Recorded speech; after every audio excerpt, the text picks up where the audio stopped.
Hi guys, Mike here from KS Bushcraft Down Under. So I've settled on a National Lunar 12 volt auxiliary battery box for the back of my troop carrier. So this vehicle, second battery won't fit under the bonnet, and I want a removable system because there's no point carrying around a big heavy lump if you're not going to use it.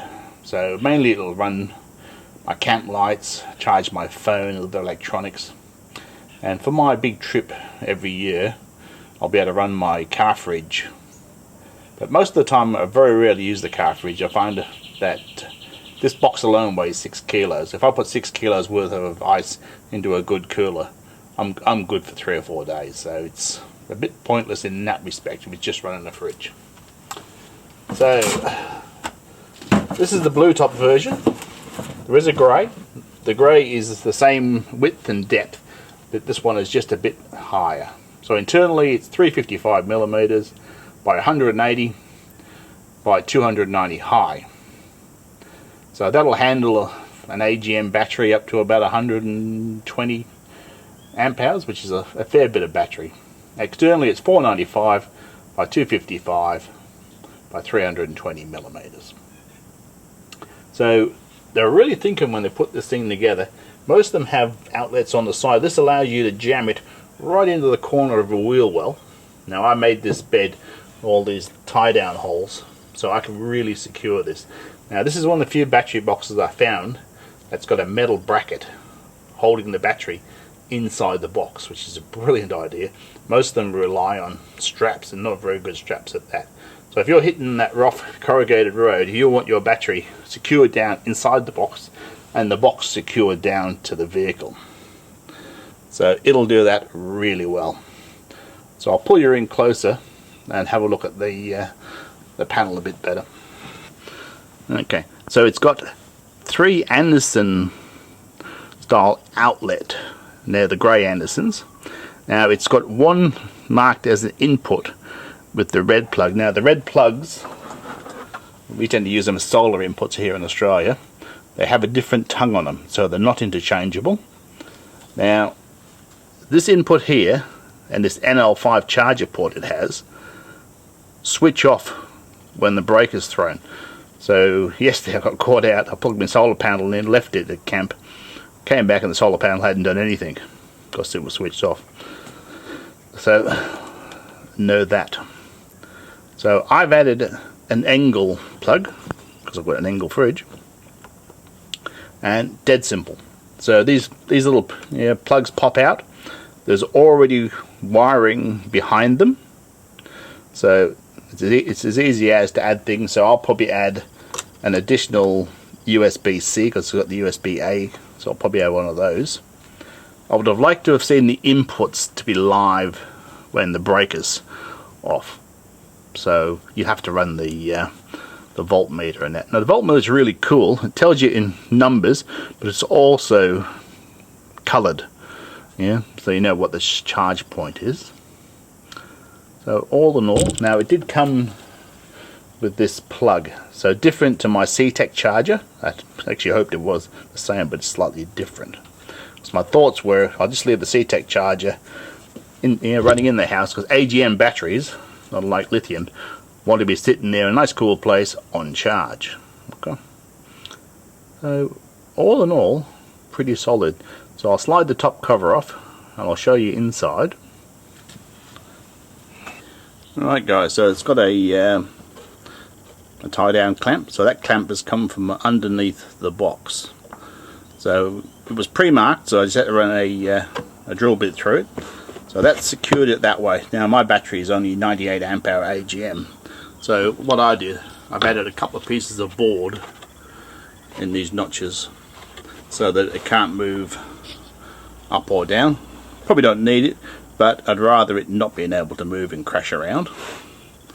So that's pretty cool.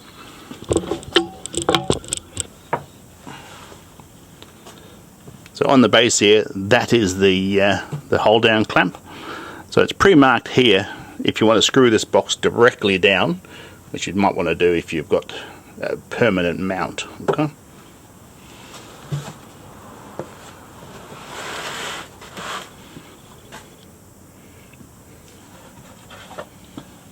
So the lid's a simple slide-on job.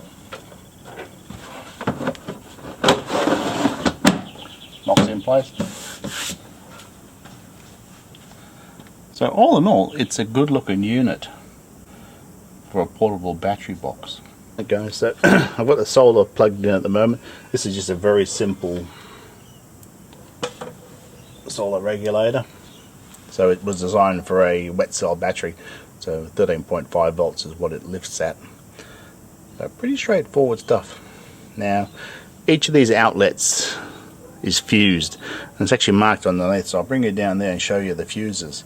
So they've really thought this out well.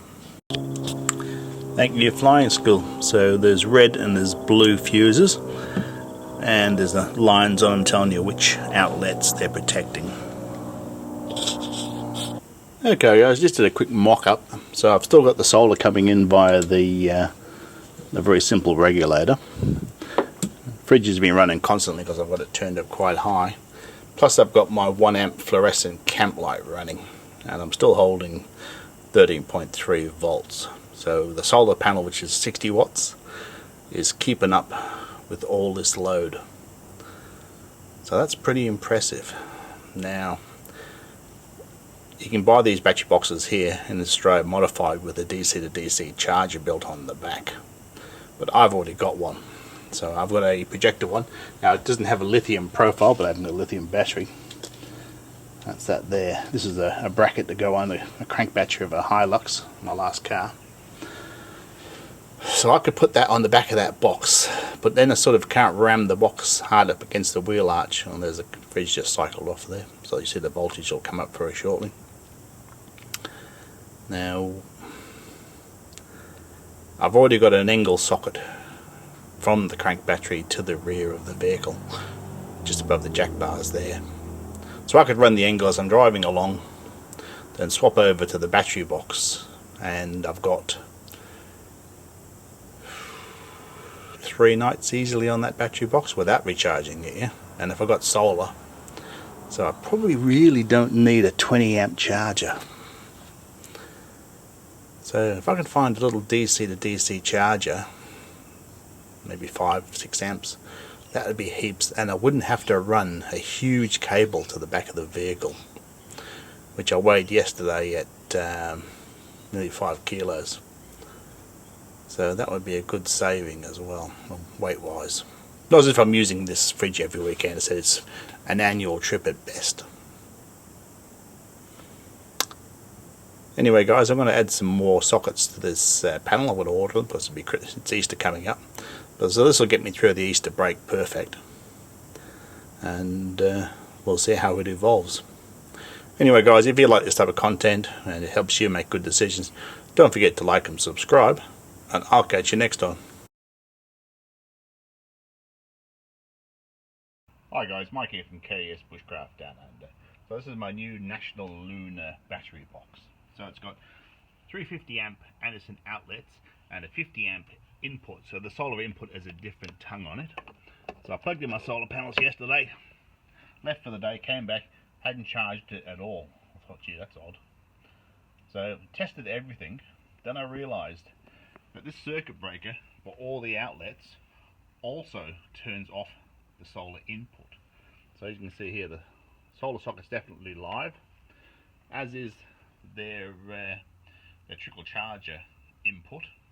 So my plan was to use my C-Tech to keep this charged up at home. So if you turn off the circuit breaker, the whole box goes dead. So does the inputs. So dead as a doornail. So to keep it running, you must keep it turned on, which is a bit of a pain.